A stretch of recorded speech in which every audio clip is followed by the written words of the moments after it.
예, 한 주간 시사 이슈를 한 걸음 더 들어가서 깊이 분석해보는 정경유톡 시간입니다. 오늘도 정치시사 전문가 이종훈 박사와 얘기 나누겠습니다. 어서 오십시오. 네, 안녕하세요. 예, 원래는 디플레이션 관련해서 말씀을 해주시려고 했는데 제가 졸라서 이 시민 집회에 대해서 더 여쭤보겠다고 말씀을 드렸습니다. 그래서 시간을 좀 억지로 끌어냈는데 이 문제를 좀 먼저 짚어보고 가도록 하겠습니다. 3일은 광화문이었고 5일은 서초동, 300만 이상. 뭐 숫자는 경찰도 더 이상 뭐 추산하지 않고 주최 측에서도 밝히지 않고 있습니다. 다만 이제 보수 집회, 그러니까 문재인 정부를 규탄하고 조국 장관의 사임을 요구하는 쪽에서는 계속 300만에서 2천만까지 얘기를 하고 있습니다. 이렇게 되면은 이 세 분리기, 이 세력 대결로 이렇게 가는 걸까요? 어떻게 될까요? 이미 지금 세대결 양상으로 이제 가버린 거죠. 그래서 저는 이렇게 생각합니다. 그러니까 촛불이 반쪽이 났다. 촛불이 둘로 나뉘어버린 거죠. 그러니까 뭐 최순실 게이트 당시의 촛불, 그때 이 촛불 집회는 뭐 보수 진보 가리지 않고 어떻게 보면 온 국민이 참여한 그런 그 촛불의 성격이 저는 굉장히 강했다라고 보거든요. 예. 그런데 현재 지금 이제 상황은 광화문 쪽은 보수, 그리고 서초동 쪽은 진보, 이런 식으로 해서 지금 촛불 자체가 지금 둘로 나뉘어버린 그런 그 상황인데다가 더 우려되는 지점은 그 양쪽이 너무 극한 주장을 지금 한다는 거예요. 예. 그리고 또 상대방에 대해서 또 이 너무 격한 또 비난을 쏟아내고 있는 그런 부분이 좀 이제 우려가 좀 되는 상황이고요. 예. 그래서 뭐 저뿐만 아니고 많은 분들이 지금 국론 분열을 우려하는 그런 지경에까지 지금 온 거죠. 네. 그렇다면 박사님께서는 촛불의 분열이다 이렇게 보시면 과거 국정농단 집회 때는 촛불 집회가 뭐 주였다고 봐야 되겠죠. 그런데 지금 과거에 그 촛불 정부를 탄생하게 한 그 촛불 시민 중 일부가 여기 뭐 상징적으로 얘기를 드리겠습니다. 광화문 쪽으로 갔다. 즉 조국 장관의 사임과 그리고 문재인 정부에 대한 규탄으로 돌아섰다. 이렇게 분석을 하시는 건가요? 네, 그렇게 볼 수 있을 것 같습니다. 그러니까 뭐 이제 국정농단 국면에서 촛불 집회도 원래 시작은 진보 진영에서 먼저 한 건 분명합니다. 이게 맞습니다. 자, 그런데 이제 그 시간이 지나면 지날수록 뭐 중도층도 참여하고 심지어 보수층도 참여하고, 자, 그래서 온 국민의 촛불 집회, 촛불 혁명이 이제 됐던 거죠. 그렇게 이제 완성돼 나가는 그런 과정을 이제 거쳤는데, 근데 지금 현재 상황을 보게 되면, 그러니까 광화문 같은 경우에 사실은 태극기 집회 세력은 계속 집회를 가져왔어요. 예. 뭐 아시겠지만 문재인 정부 들어오고 나서 계속 집회를 가져왔는데 이분들이 그렇게 새가 붙질 않았었습니다. 뭐 10,000명 많이 참여해야 매주 뭐 거의 주말 연례 행사처럼 계속 했지만 그랬다는 거죠. 그런데 이 집회가 갑자기 숫자가 확 늘어난 거 아니겠어요? 예. 그 지점을 우리가 눈여겨 좀 봐야 된다. 근데 그 결정적인 계기가 된 것이 뭐냐면 서초동 집회였다는 거죠. 네. 예, 서초동 집회도 아시다시피 그 이번에 8차 집회였습니다. 자, 그동안 6차례 할 동안은 그렇게 많은 분이 참여하지 않았어요. 뭐 한 10,000명 정도? 뭐 그랬는데 7차 집회 때 갑자기 확 늘어난 겁니다. 그때 이제 결정적인 그 분기점이 되는 것이 문재인 대통령의 메시지가 나온 것이 이제 결정적인 계기였고, 또 문재인 대통령의 메시지가 나올 무렵에 이해찬 대표를 비롯해서 뭐 유시민 이사장이라든가 이런 진보 진영 인사들이 검찰에 대한 공격을 굉장히 강화하면서 검찰 개혁 요구를 굉장히 좀 앞세우는 그런 상황이 됐고, 자, 그런 것들이 촉진 작용을 해서 서초동에서 뭐 본인들 주장으로 200만이 모였다 이렇게 된 거 아닙니까? 예. 자, 이제 이것이 보수 진영을 자극을 한 거죠. 만약에 그때 그 200만이 모였을 때 그분들 주장에 뭐 중도층이라든가 보수층도 동조를 했다면, 이건 맞는 말이다라고 생각했으면 아마 지난번 그 촛불 혁명 당시처럼 뭐 서초동으로 중도층과 보수층이 몰려갔겠죠. 예. 예, 그래서 뭐 숫자가 뭐 더 많이 늘어날 수도 있었을 거다라고 보는데 오히려 불길이 광화문으로 붙은 거예요. 자, 그래서 광화문에 좀 보수층들이 따로 또 모였는데 숫자가 또 굉장히 많았다는 거죠. 자, 이렇게 되니까 우리도 더 세불리기를 하자. 그래서 이제 뭐 지난 주말에는 우리도 300만 모였다. 이렇게 된 거 아니에요. 그래서 300만 대 300만. 뭐 서로 지금 각자 주장을 하고 있는 이런 상황까지 온 건데, 예. 자, 제가 좀 추이를 말씀을 드렸어요. 자, 이런 과정들을 보게 되면, 그러니까 이번 같은 경우에는 뭐 진보 진영에서는 이번에도 뭐 촛불혁명이다라고 얘기를 하고 있으나, 그러니까 그 2016년 당시 촛불혁명하고는 상당히 기조가 다르다. 그런 걸 우리가 읽을 수 있는 것이죠. 예. 네. 상징적으로 이번 서초동 집회에서는 대형 태극기가 나왔죠. 그런 퍼포먼스가 있었는데 2016년 말부터 2017년 초까지의 국정농단 집회, 반대 집회, 척결 집회에서는 촛불과 태극기가 대립구도로 갔단 말이죠. 네. 그리고 마치 태극기를 드는 것이 박근혜 정부를 지지하는 그런 쪽으로도 이해가 됐었고요. 서초동 집회에서 대형 태극기가 나오는 그런 퍼포먼스가 있었다는 거, 이거는 어떻게 보십니까? 그러니까 이제 진보 진영에서 보기에는 태극기 집회 세력들이 오히려 지금 뭐 반애국적이라고 보는 거죠.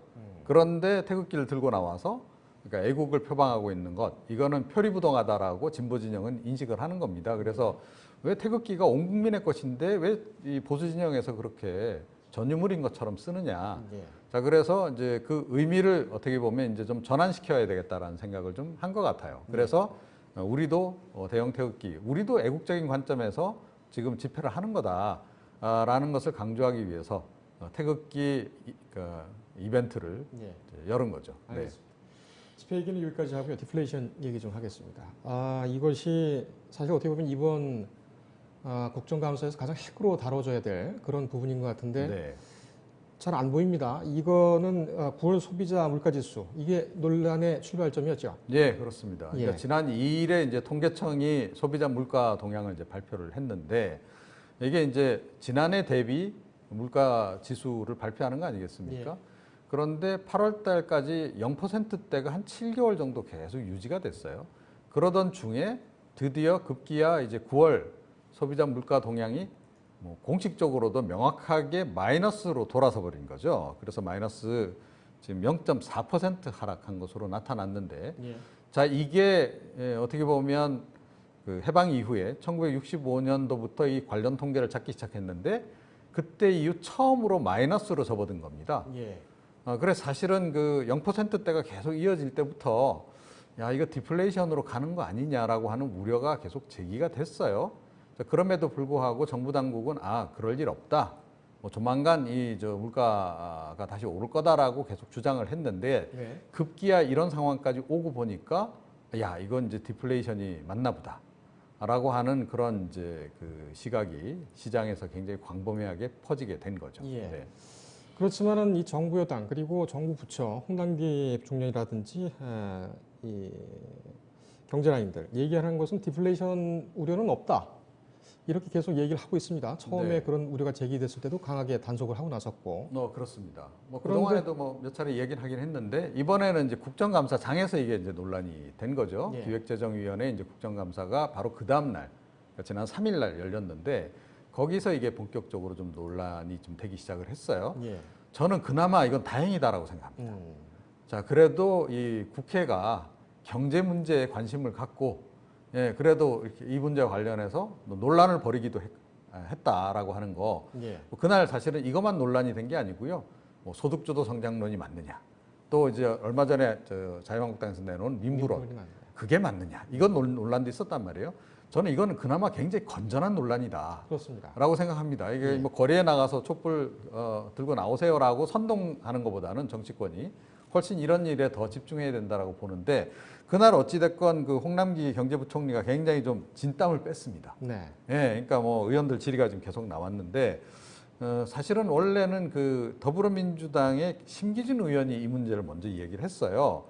한국은행 총재가 디플레이션 뭐 우려할 만한 수준은 아니다라고 말씀하셨는데 어떻습니까? 이 얘기는 뭐냐면 사실은 우리 편끼리 서로 좀 도와주는 의미에서 질문을 이제 던진 거예요. 예. 디플레이션 아니죠? 이렇게 그렇게 물은 건데, 그런데 이게 이제 대답이 좀 이제 좀 상당히 옹색한 상황이 아니겠습니까? 지금 정부 상황이. 그러다 예. 보니까 조금 이제 설명이 그렇게 명쾌하진 못했던 거죠. 그러니까 뭐 홍남기 부총리가 그날 뭐라고 얘기했냐면, 이 전방위적으로 모든 물품에 대해서 장기간으로 물가 하락을 나타내는 디플레 우려까지는 가지 않았다고 판단하고 있습니다.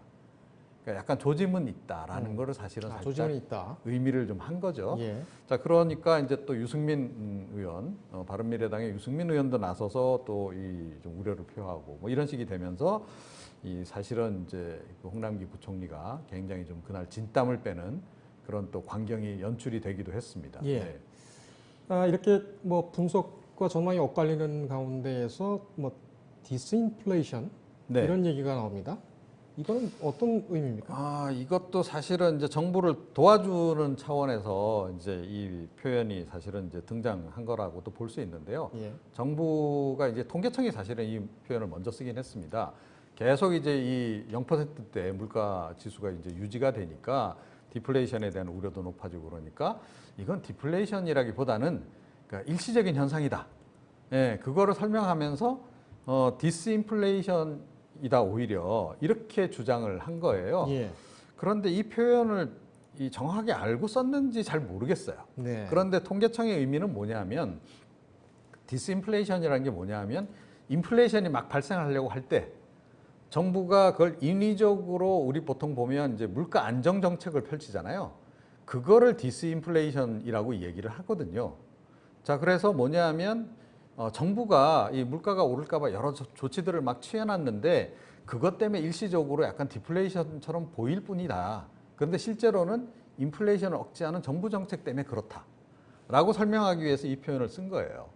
자, 그런데 이제 국정감사장에도 이 표현이 등장을 한 거죠. 예. 그러니까 정부 여당을 좀 도와주는 차원에서 아마 이 표현을 좀 이제 들고 나온 것 같긴 해요. 자, 그런데 과연 이게 맞느냐? 이건 또 여전히 이제 의문인 그런 그 상황인 거죠. 그러니까 정부는 그러니까 정부 정책 때문에라도 지금 약간 좀 물가가 하락하는 측면이 있다라고 설명했는데 사실은 정부가 그동안 취한 정책을 보게 되면 디스인플레이션 정책이라고 보기는 좀 어렵거든요. 뭐 아시다시피 슈퍼 예산 편성해서 이 지금 시장에 엄청난 자금을 지금 풀어놓은 상태 아니겠습니까? 오히려 더 예. 몇십 조씩 더 풀었잖아요. 내년엔 더 푼다는 거예요. 자, 시장에 그 자금이 더 많이 공급이 되면 오히려 인플레이션이 되는 거죠. 그죠? 네. 그러니까 오히려 인플레이션을 유발하는 정책을 실제로는 펼치고 있는데 지금 통계청 설명은 그게 아니고 지금 뭐 인플레이션을 막는 억제하는 정책을 마치 펼치고 있는 것처럼 이렇게 좀 이제 잘못된 정보를 좀 주고 있는 거 아닌가. 예. 그런 생각조차 하게 됩니다. 그래서 사실은 이걸 다시 뒤집어서 얘기하면 정부가 슈퍼 예산을 통해서 또 심지어 추경 예산 편성까지 통해서 엄청나게 지금 시장에 그러니까 재정 부문에서 지금 돈을 막 쏟아붓고 있는데 그럼에도 불구하고 그러니까 인플레이션이 아니고 디플레이션이 난다 그러면 이거는 정말 디플레이션이 맞는 거 아니냐. 오히려 전문가들은 그렇게 보고 있는 상황입니다. 알겠습니다. 준비된 시간 한 1분 정도 남았는데 그러면 정부가 인위적으로 물가 안정 정책을 좀 강하게 들어갈 수도 있다. 이런 가능성도 있네요. 예, 그런데 사실은 이 정부 들어서 물가 안정 정책 부분은 뭐 거의 손 놓고 있는 거 아니냐라고 하는 지적도 지금 없잖아 있습니다. 그러니까 체감 물가 지수하고 정부가 발표하는 물가 지수의 이격감이 너무 크다는 거예요. 예. 그러니까 매일 나가서 밥 사 먹을 때 밥값은 엄청나게 비싸잖아요. 그죠? 자, 그런데 물가 지수는 낮대요. 근데 실제로 물가 지수는 낮습니다. 근원 물가 지수가 낮기 때문에 그렇고 특히 이제 뭐 그 유류가가 뭐 많이 낮아졌다. 뭐 이제 이런 식의 설명들을 좀 정부가 하고 있는데 가만 들여다보면 결국 제조업 경기가 꺼지면서 그쪽 부문에서 사실은 소비가 줄어들면서 물가가 지금 낮아지는 그런 상황인 거고요. 조금 전에 말씀드렸듯이 정부가 뭐 최저임금도 올리고 또 이 복지 정책을 통해서 자금을 많이 푸니까 그 돈이 시장에 많이 풀리는 효과는 있는 거죠. 그러니까 생활 물가 지수는 오르는 그런 약간 좀 그 특이한 현상이 지금 나타나고 있는 거 아닌가. 예. 자, 그렇게 좀 볼 수밖에 없다. 그래서 사실은 정부가 이 정책 조율을 좀 다시 한번 시도해야 될 시점이 아닌가 이런 생각을 하게 합니다. 알겠습니다. 짚고 넘어가야 될 부분은 짚고 넘어가야 되는 부분이기 때문에 이 부분 같은 경우는 이런 상황에서도 꼭 해결을 보고 가야 되는 게 아닌가 이런 생각이 듭니다. 오늘 여기까지 하겠습니다. 예. 감사합니다.